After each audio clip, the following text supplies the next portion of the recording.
of socio-political issues, one man searches for intelligent conversation. From Dedham, Massachusetts, the birthplace of modern democracy, this is You Don't Have to Yell, with your host, Dan Sally. Welcome to episode 35 of You Don't Have to Yell. It's the bad boy of nonpartisan political podcasting here to help paint a picture of political policy for our post-pandemic world.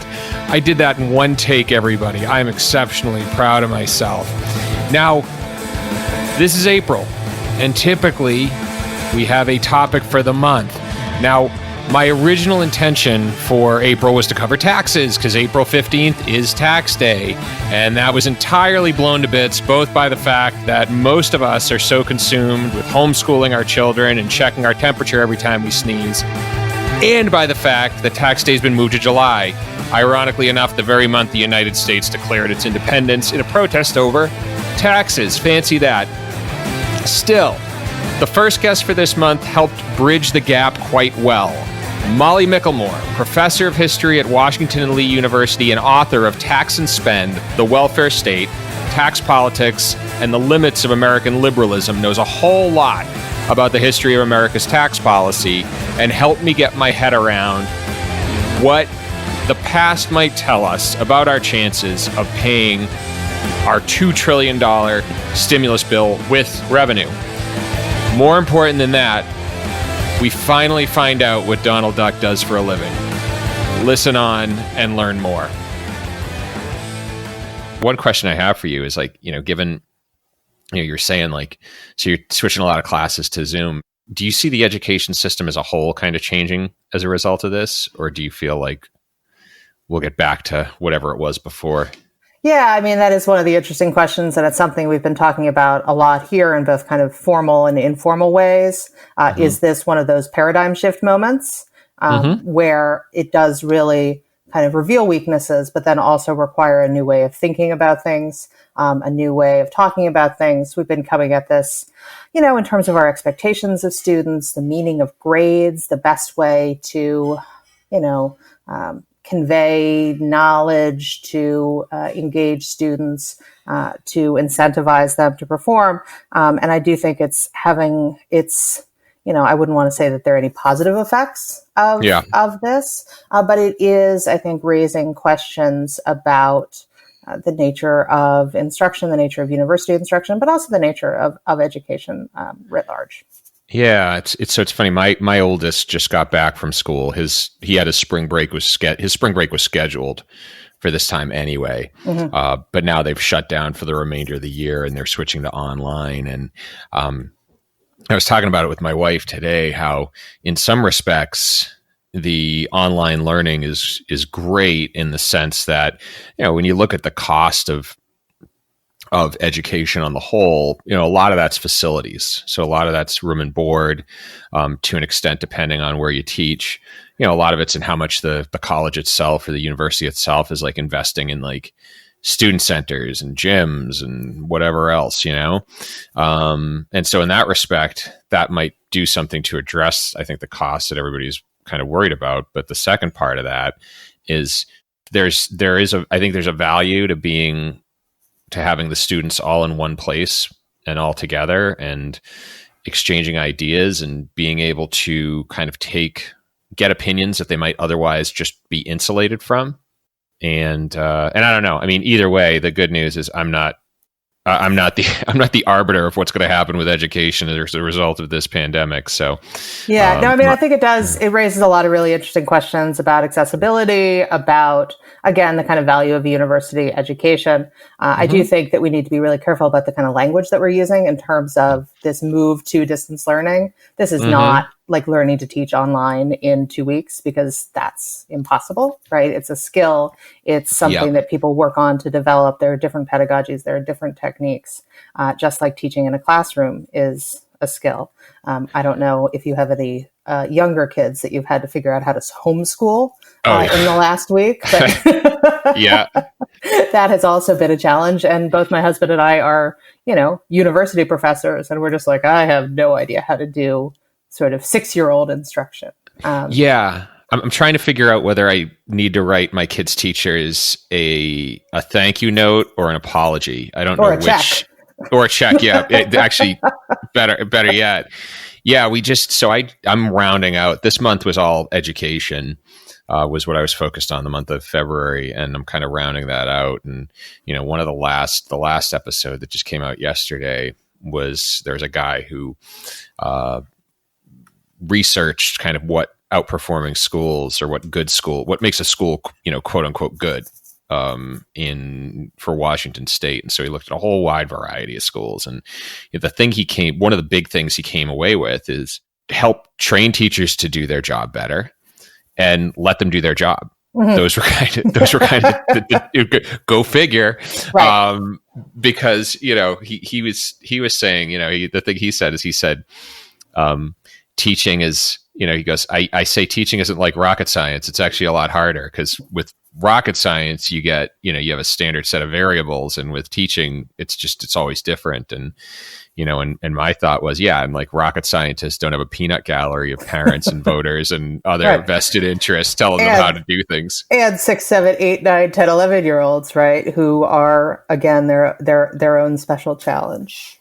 Oh God, give me a break. I mean, so today we've got a kindergartner, we've got a 7th grader, 4th grader, 3rd grader, and then my son's home from college. Ugh. So, and we're all in the house together. Mm-hmm. And actually, homeschooling is the second most difficult thing. The first most difficult thing is getting us all to agree on what we're going to watch for movie night, because we've been doing this every night as a way to kind of keep people sane. Yeah.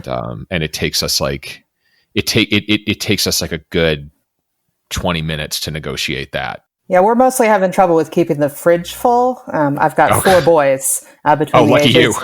Four boys between the ages of 7 and 21, and they're all quite large.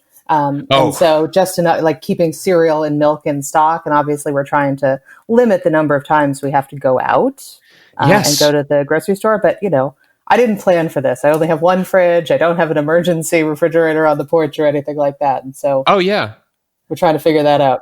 Same here. So my oldest, I had cooked a bunch of spaghetti. We had spaghetti and meatballs. And I'm like, great. Okay, we're going to have leftovers. That's enough for, we have the serving. It's enough for maybe 3 people to have lunch or whatever, have dinner with it. So I go down for lunch and it's all gone.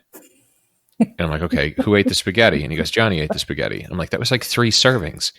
And so I'm trying to like institute this sort of wartime level of rationing in the house. That's kind of working, but you and I are very much in the same boat here.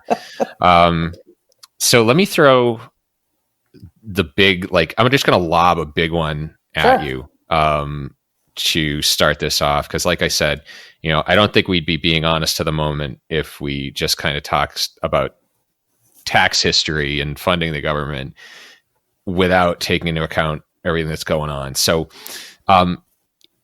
is there a historical parallel for this situation in any form? I think in the way that it kind of came on us so quickly, that it is unprecedented in significant ways. And I've seen people draw parallels to mobilization for World War II. But of course, mobilization for World War II took like 3 years to get going, right? Yeah. Roosevelt starts with Lend-Lease in early 1941, ramps it up after the attack on Pearl Harbor. But even then, there was a lot of strong arming industry to get with the program and to get the country on a war footing.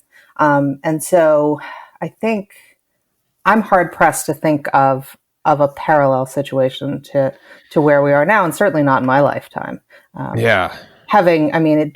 It's hard for me at least, to remember that this has only been happening to us for a week, right? Yeah. The university I work at just decided to go to distance learning last Friday night. And so the schools just closed last Friday. And it's either been a day or a year and a half in my mind since all of this happened. But I can't think of a time when things changed so much so quickly. Yeah. And I was trying to kind of boil this situation down into the most historically ambiguous terms, or the most historically ambiguous description we can give it. And I think some of these things are similar. So, we have enormous amounts of debt and deficit spending right now. We arguably are going to have to spend a lot more to get out of this mess. And so in that respect, it's very similar to maybe where we were in World War II, right? Where we had engaged in a heavy amount of debt, or taken on a heavy amount of debt due to the New Deal, and then all of a sudden had to spend even more. The two kind of anomalies here is, to your first point, we've never had to deal with such a sudden threat like this, something that just kind of jumps on. And number two, I think the most historically unique factor of this is that the solvency of the United States does not seem to be a concern of the rest of the world at this point. It's right now the only asset that has held any sort of stability or even risen in the market has been the US dollar. And those two, am I wrong there? Those two things are very unique to our history. I'm not sure about the second point. I'll sort of take your word for that. I haven't been following sort of the markets that closely. Sure. In terms of the sort of question of debts and deficits, I think that's about right. The New Deal actually wasn't as expensive as a lot of people say that it was. It was certainly a break from pre-1933 practice because there was a lot more spending. Franklin Roosevelt was, or at least he considered himself to be, a kind of fiscal conservative. He really did think that you should try to pay for the things that you were doing, that you were spending on. So in 1937, he actually proposes a fairly disastrous drawdown on spending that leads the U.S. into a recession in that year. And it's really World War II that expands the size of the state, expands the level of debt and of deficit. Although you don't really begin to see the kind of exponential increases that we're looking at today until the 1980s. Yeah. Okay. And so that's interesting. So if we kind of hone in on that era, then we hone in on sort of the New Deal, the New Deal World War II era, what did the tax structure look like at that point? We have the federal income tax, right, because of the 16th Amendment to the U.S. Constitution, which comes out of a kind of popular press for a more fair tax system. In the late 19th century, most of the federal revenue was generated by tariffs, and a bunch of folks thought that tariffs were sort of regressive. They put too much of a burden on producers and consumers. And so there was this move to develop a tax system that would tax the rich, that would soak the rich a little bit more. It expands during the World War I period to pay for mobilization there. It draws down a little bit in the 1920s during the Republican resurgence of the 1920s. Andrew Mellon doesn't make the tax code less progressive, really, or at least not in the rate structure. They do introduce a bunch of exemptions and deductions that make the real tax rate that folks are paying lower for the wealthy, but the sort of appearance of progressivity stays in the tax rates.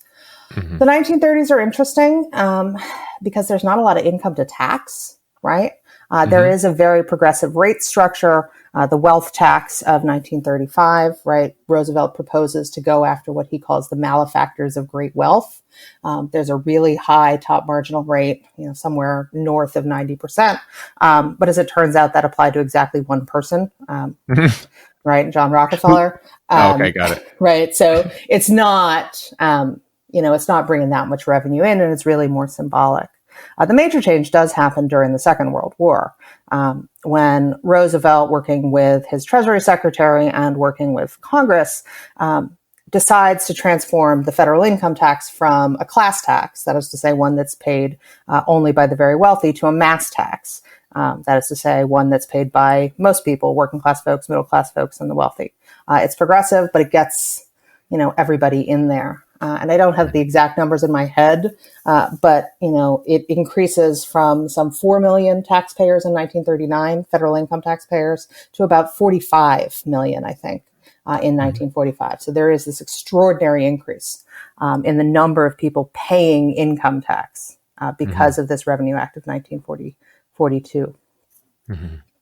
And so, obviously only part of our spending was covered by that, though, because we just had to take on, we effectively took on enormous amounts of debt to fund what was at the time an existential threat. Absolutely. So I can't, again, the numbers, it's sort of like 40-60, I think. Yeah. So 40% we paid in cash, right? That is to say through taxes. And about 60% we put on the credit card. That is to say we financed through debt.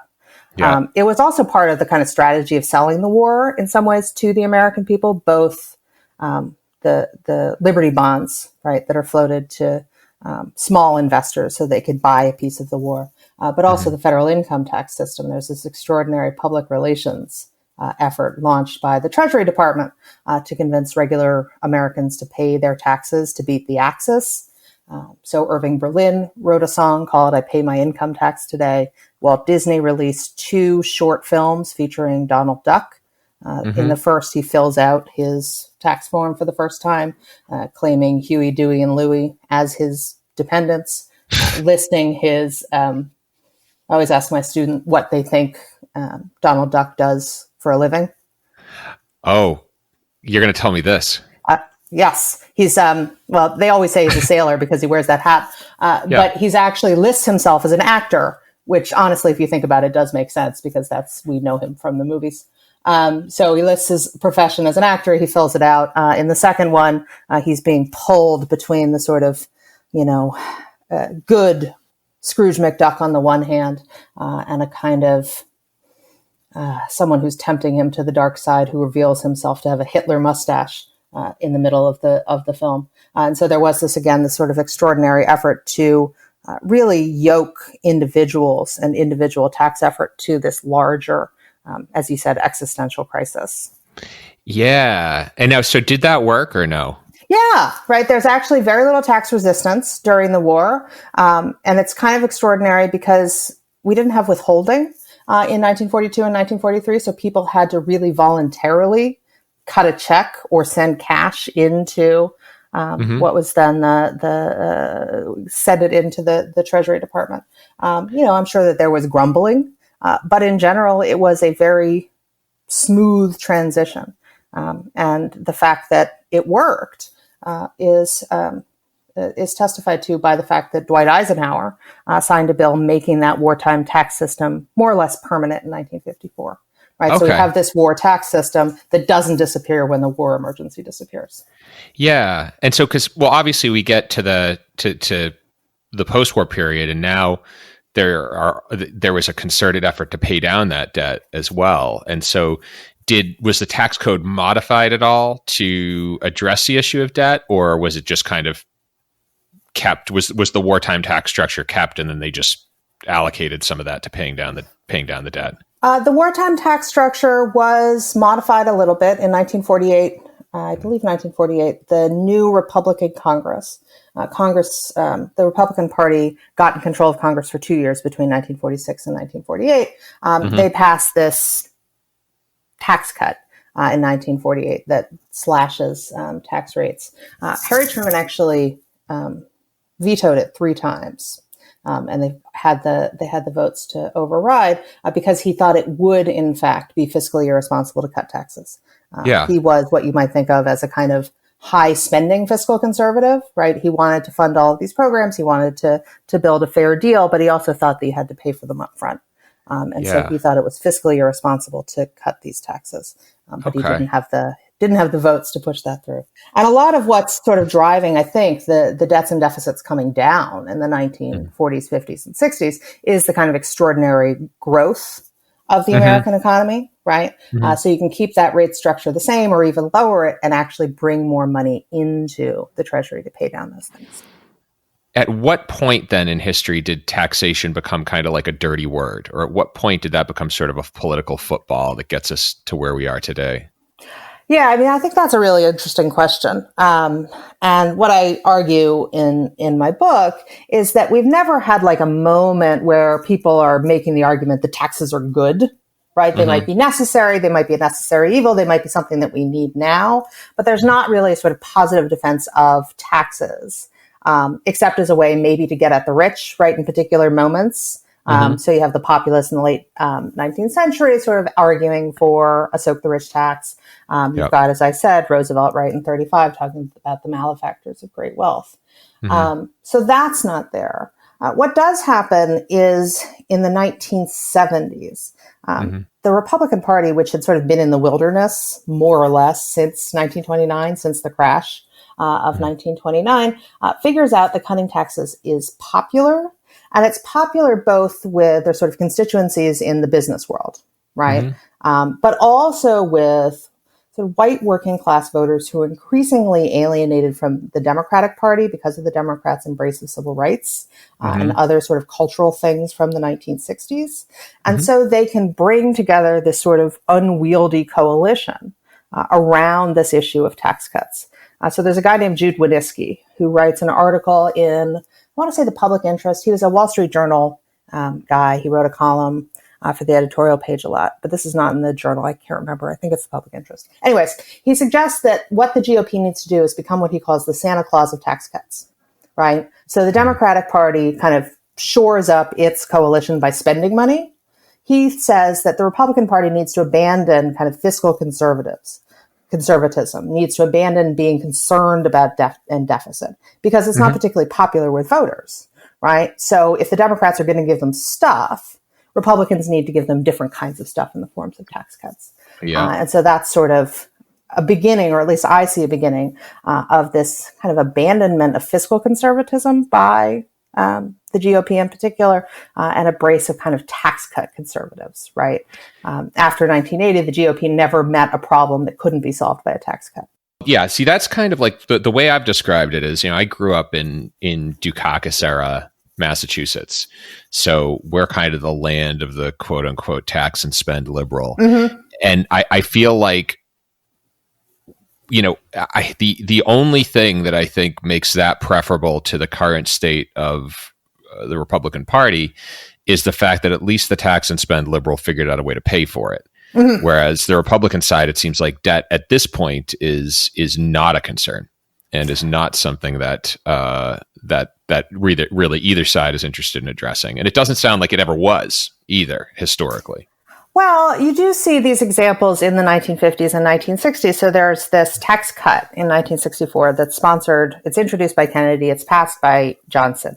And it is, sort of 25% across the board tax cut, which you would think would be fairly popular, right? Because everybody likes a tax cut. But there were conservatives in both the Democratic and the Republican parties in 1964 that were opposed to this tax cut because it was fiscally irresponsible, right? Because we couldn't afford to do it.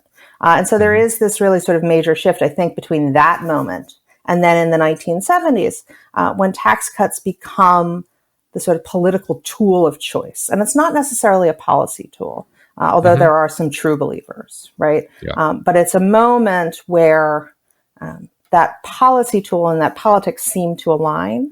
And in some ways it sort of makes sense, right? So the other thing with the 70s is that all of the old things that used to work to manage the economy, to grow the economy, to control inflation and unemployment, all of those things seem to stop working, right? So all of those tools, those fiscal policy tools that people learned to use in the 40s and 50s and 60s don't solve the stagflation crisis of the 1970s. And so that then opens up this kind of political and intellectual space for people to try other things, right? Let's throw it against the wall and see if it sticks. And that's sort of where the kind of supply side idea fits in. And that only gets traction because all the other stuff didn't seem to work. The sort of Keynesian consensus falls apart at just the moment that Richard Nixon says we're all Keynesians now. And that then opens up this room for kind of alternative theories of the case that like 10 years earlier would have seemed super kooky. Yeah. Well, I mean, one of the things, and I don't know if this is a modern, or if this is a result of that or not, but it seems like at some point taxes moved from raising revenue to encouraging certain types of behavior or discouraging certain types of behavior. And is that something that you start to see come about during the Nixon era, or is that earlier? That's a little bit earlier too, right? So there's this, one of the reasons why the wartime tax, the World War II tax system stayed in place was that people in like the Council of Economic Advisors, which was created in 1948 as a result of the Employment Act, they think that they can use these fiscal policy tools to kind of manage economic growth.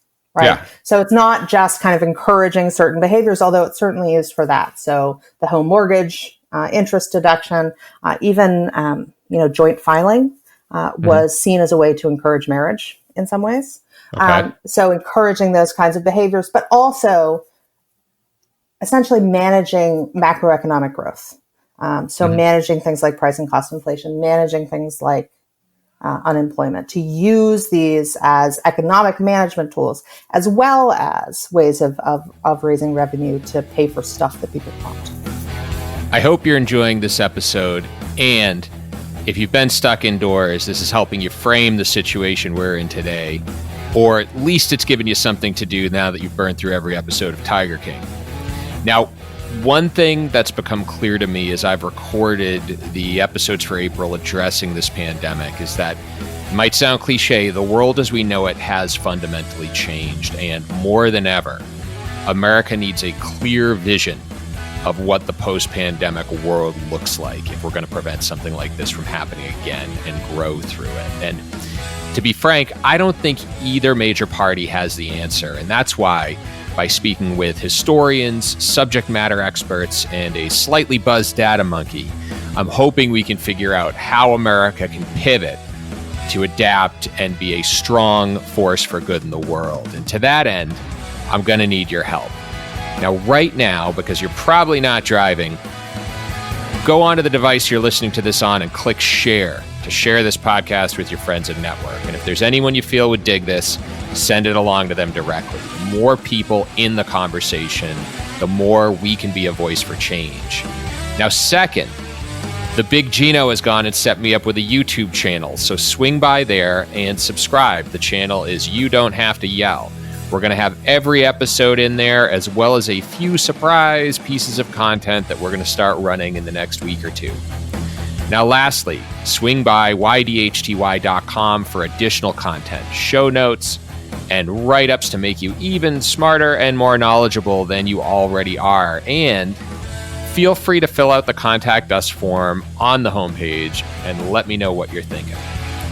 And with that out of the way, back to the show. Do you think, one of the things I've been thinking about modern taxes is, the income tax has sort of been our way to raise revenue and, let's say, equalize things, so to speak. So obviously you make more money, you are going to pay a greater share of the expense. But what I've also seen is that they've figured out ways to work around it. So a great example is the fact that now executives are generally compensated in stock more than they are in just raw salary. And so as a result, the tax structure is going to be a little more favorable when you're awarded. If you hold on to it for a year, you're into long-term capital gains territory, which is vastly less. And what I've started to wonder is if we need to kind of enter into maybe another way of evaluating who pays and why. And the closest thing I can think of is something based more on luxury consumption, or something based more on how much you consume, how much you spend, rather than how much you make. Has that ever been tried before? Is there a historical parallel to that, or no? So if I remember correctly, and you'll have to check me on this, it was floated in the 1930s, and there certainly were luxury taxes in the 1930s. Taxes on furs, for example, were a big source of, not a big source of revenue, but they got a lot of play in the press in the 1930s. This question of who pays, right, and kind of what is fairness and justice in the tax system is always central to discussions about how we design a sort of equitable, just, and productive, right, and efficient tax system. Yeah. And that kind of, one of the things you brought up earlier, and I wanted to jump back to, was you mentioned in the late 19th century, there was sort of this populist movement to really soak the rich. And I'm going to ask you to correct me if I'm wrong on this.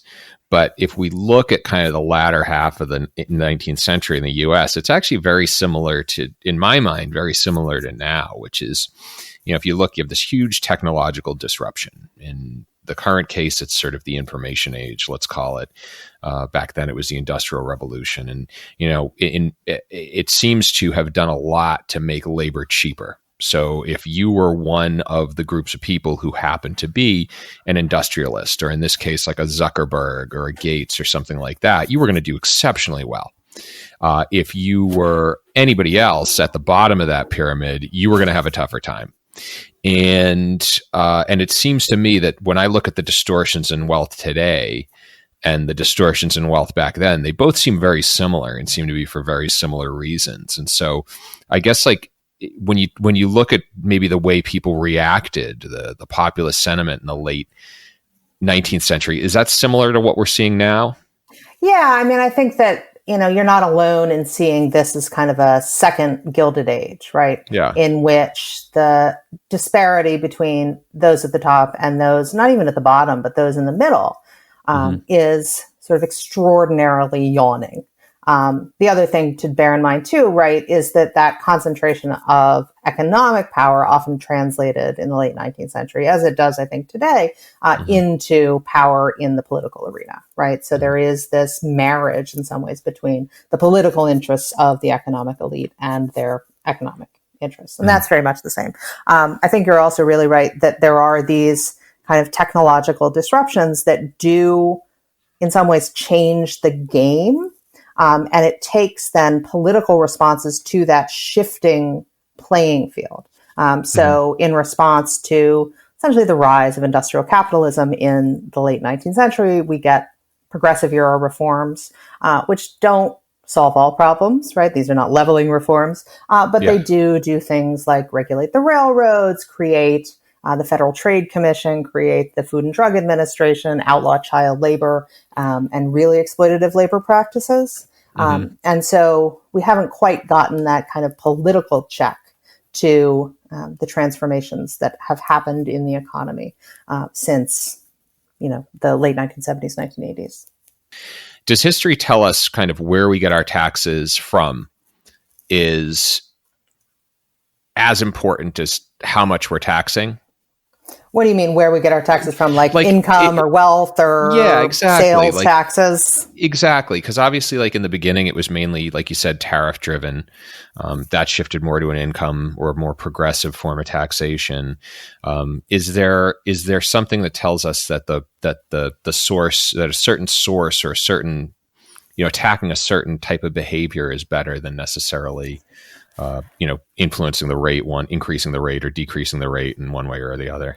Yeah, I mean, I think there's a lot of interesting cross-national stuff in terms of, where you're getting most of these taxes from. So Scandinavian countries, for example, which have very high rates of social welfare spending, also have relatively low rates of corporate taxation. And the sort of notion here is that you do some of the equalization on the spending side rather than the taxing side, right? Yeah. So rather than use the tax code to accomplish some amount of redistribution, you use spending to provide pensions, health outcomes, all of those sorts of things. And so, where you get revenue from is important, not only in how much revenue you can generate, but I think the forms of social solidarity that are formed by those forms of taxation. So Social Security, for example, is a really good example of why taxes matter, right? Because Social Security is funded through this payroll tax. And even though we all know that the payroll taxes that you pay are not the payroll taxes that you're going to get back as a benefit when you retire, right? Retirement benefits are paid by current payroll taxers, right? Not by stuff you put in like an annuity or something. There is this sense, right, that I've earned these benefits. And so that's one of the reasons why Social Security is so secure, right? Because there is this sense of desert, the sense of having earned this, the sense of ownership in that you don't have necessarily with other forms of economic redistribution, because there isn't that sense of deservingness or I paid for this. Yeah. So an example would be maybe food stamps, for example, or CHIP or something like that. It's easier for folks to make cuts in that. because they feel like their money's going to somebody else and they're not necessarily 100% happy about that. So absolutely. And we sort of see those folks that are dependent on SNAP or on CHIP or on TANF as not being taxpayers themselves, right? So they haven't contributed to this system. And in part, that's because we've developed, and this is what I'm working on in my current project, and it's still in the idea stage, but we've developed this idea that the only taxpayers that count rhetorically are income taxpayers, right? Because to call poor folks not taxpayers is to ignore sales taxes, is to ignore payroll taxes, is to ignore imputed property taxes that are factored into their rent, right? We're all taxpayers. But there's this language that privileges income tax paying in deciding whose votes, whose voices, whose interests count, and whose don't. Well, and not to mention the fact that everybody gets some kind of welfare. Oh, sure. In some respect. I mean, if you own a home, you are automatically getting a tax benefit as a result of owning a home. If you own a business, you are benefiting from whatever subsidies and tax breaks are thrown your way. So everybody's getting a little help.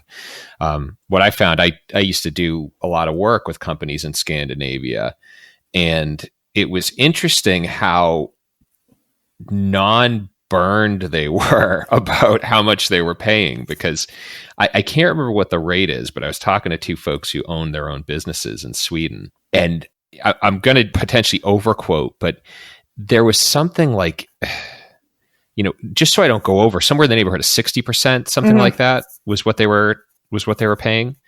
But they didn't have, they weren't, I mean, they were probably just as cheesed off about it as anybody would be. But I think the difference there is they also, there seemed to be a different mindset there, which is the idea that they were kind of paying for society to function as it is. I mean, it's the Oliver Wendell Holmes thing, right? Taxes are what we pay for a civilized society. Yeah. Which is etched into the edifice of the IRS building in Washington, D.C. But that is a sort of idea that we've often forgotten, or that has been undermined, deliberately undermined, I think, as a political strategy. Yeah, my wife and I call it the price of admission. Yeah. We live in Massachusetts. It is an expensive state. However, I have a son who's diabetic, and I don't have to worry about him potentially being out of work in adulthood and not being able to get his medication because we live in Massachusetts, because we have this system. And so, you know what? I'll spend a little more on my Big Mac, or I'll spend a little more on my flat screen TV or whatever. And in turn, I know nobody's kid is going to go without insulin, which is, I feel, a fair trade-off.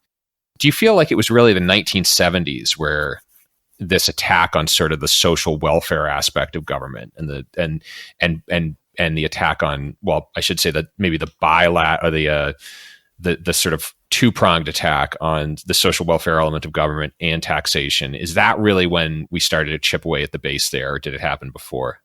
Yeah, I mean, I think there's always been there have been folks that have mobilized against the taxing state and the welfare state from the jump, right? So you see businessmen mobilizing against Social Security in the 1930s.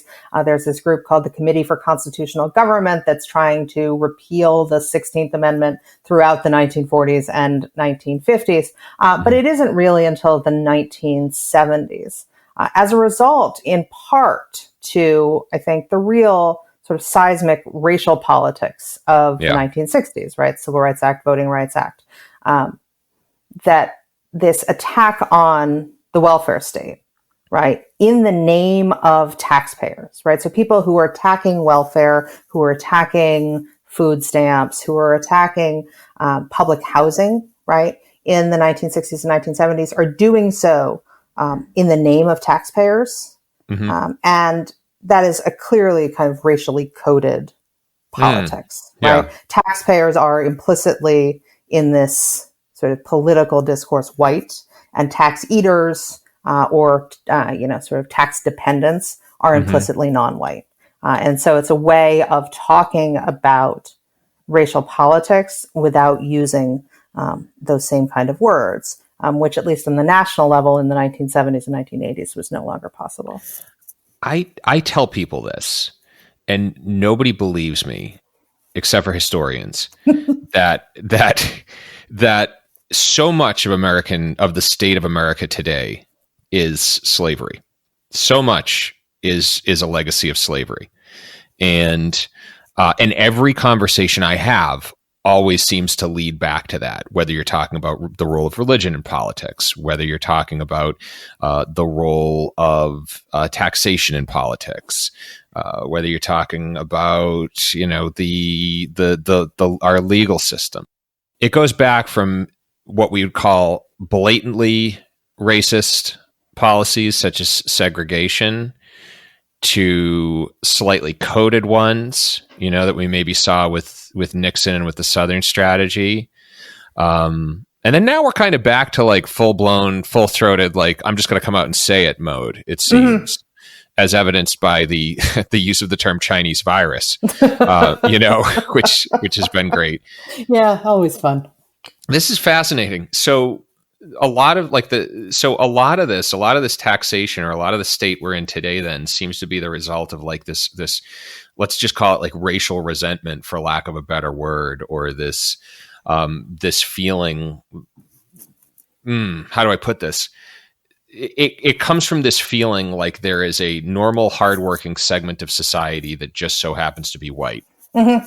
That's shouldering the load, and a group of folks who just want to take from the system, who happen to be black or brown, and therefore we should start to cut taxes as a way to get them out of our pockets. Is that kind of the idea, or am I? Yeah, and you can actually see this. So there are a lot of these groups that form in the late 19th century, in the South in particular, sort of redeemer groups that fashion themselves as taxpayers organizations, right? Mm-hmm. So the redeemers were essentially trying to undo Reconstruction and to reassert white supremacy in the 1880s and 1890s. And so they do speak this language of taxpaying. You can see it in the 1950s and 1960s, where folks are joining not only the Ku Klux Klan, the White Citizens Councils, but also these taxpayers organizations.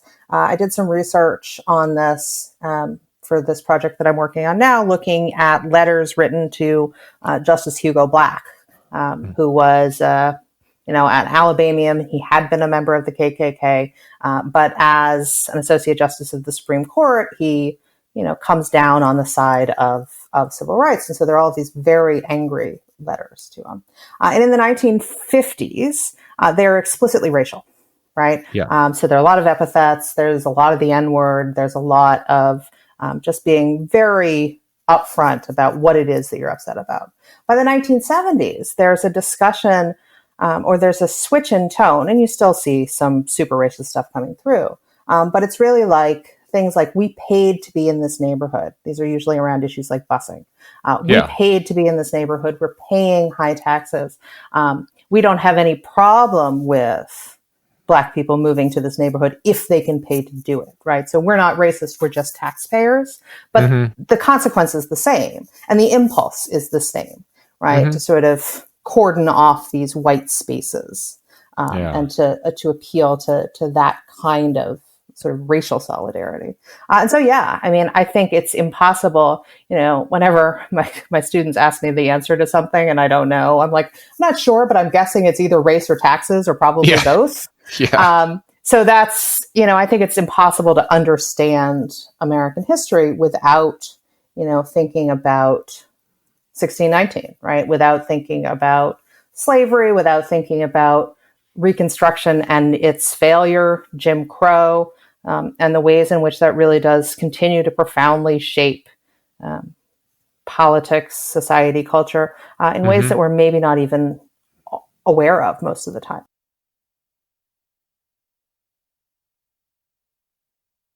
This past month was all education.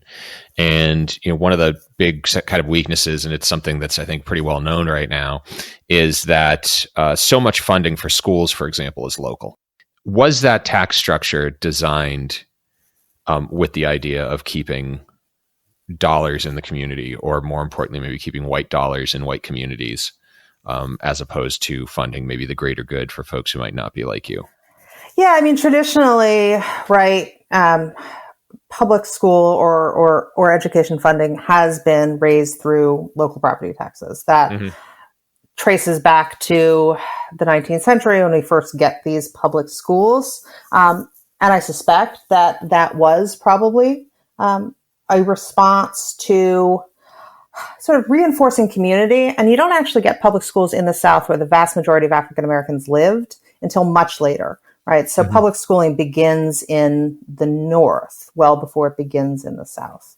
And so indeed, one of the sort of arguments raised against Brown in 1954 or 1956, where there's this Southern Manifesto signed by like 100 plus congressmen, is that there wasn't any public schooling in 1868 when the 14th Amendment was ratified.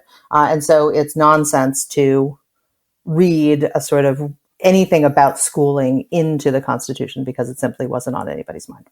Yeah. So my guess would be yes, but I don't know. I do know. So in the 1970s, there's this case called San Antonio v. Rodriguez. I don't know if you've talked about that, but it's essentially this case that raises exactly this issue, which is not only are schools in majority minority districts underfunded, it's that the tax system that pays for those is sort of fundamentally unfair. It doesn't provide equal protection under the 14th Amendment because in order to raise, sufficient revenue to fund those schools, those under-resourced areas actually have to impose higher property tax rates, right? So to get a worse school, you have to pay higher property tax rates.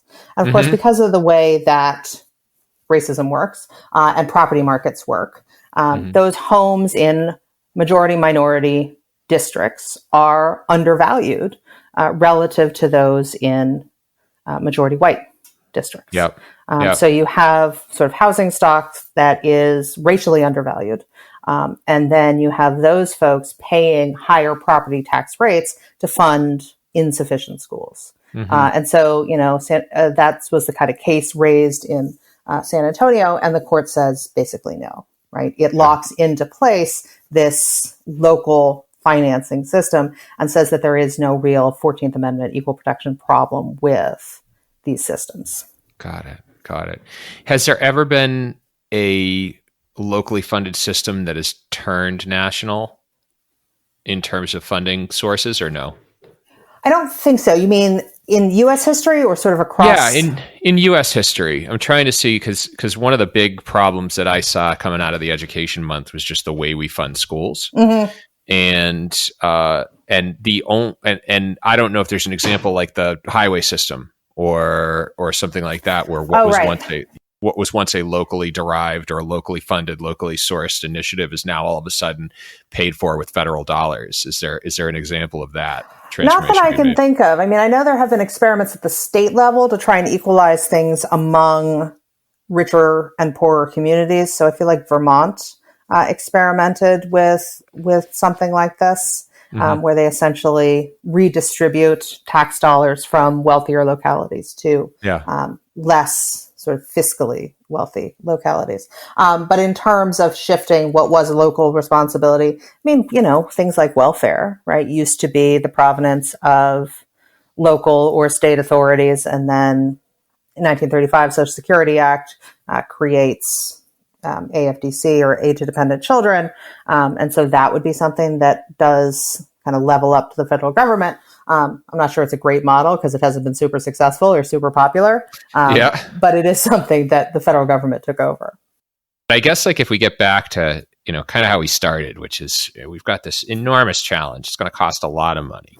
It's my belief, and I will say my uneducated belief, that right now, as it stands, the U.S. dollar is kind of the healthiest horse in the glue factory in the sense. So there's really nowhere else to put your money, and global transactions depend on the dollar. So in my mind, the appetite for U.S. debt is going to remain, but we're not going to be able to play that game forever. And so if I kind of look at a path forward, eventually what we're going to have to see is some sort of, if we're going to look at a path forward, and if taxes are going to play a part in funding that, it's really going to require a cultural change or a cultural change of opinion on what taxes mean and what taxes represent in folks' lives. Because if we look back to World War II, there was people certainly weren't happy about it, but at least they understood that their money was going somewhere good.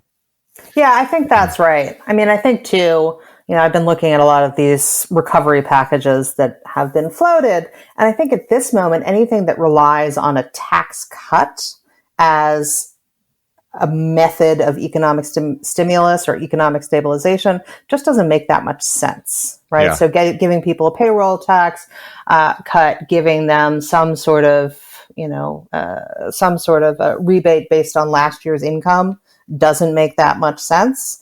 There are certain crises in which you have to spend. Yeah. Right. And I would say that this is a crisis that can't be solved with a tax cut, that you actually have to give people money. In this particular crisis. I think the problem with the sort of trajectory that we've been on since the 1970s is that we have, been really 1980s, is that debts and deficits have been going up. We clean them up every once in a while, usually during Democratic administrations, right? So you've got Clinton kind of cleaning things up in the 1990s. You've got Obama trying to clean things up in 2008, 2009 to clean up from the fiscal crisis or the financial crisis. But that sort of trajectory, right, of crisis cleanup and no investments and no kind of structural changes to address what had created those crises in the first place doesn't make much sense. So, Donald Duck is an actor, which doesn't explain why he wears a sailor hat or why he doesn't wear pants.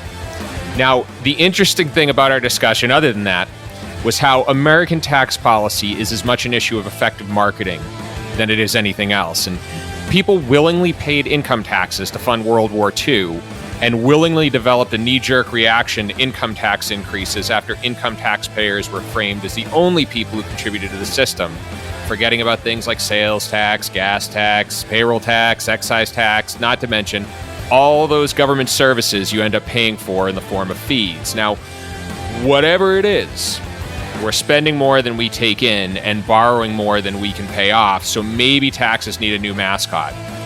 I nominate Gary Busey myself, but feel free to stop by YDHTY.com and let me know who you'd like. We'll do a contest in which the winner will get a surprise gift that is so secret I don't even know what it is because I haven't thought of it yet, but it's probably going to be an impulse buy at CVS, just being honest. One last note.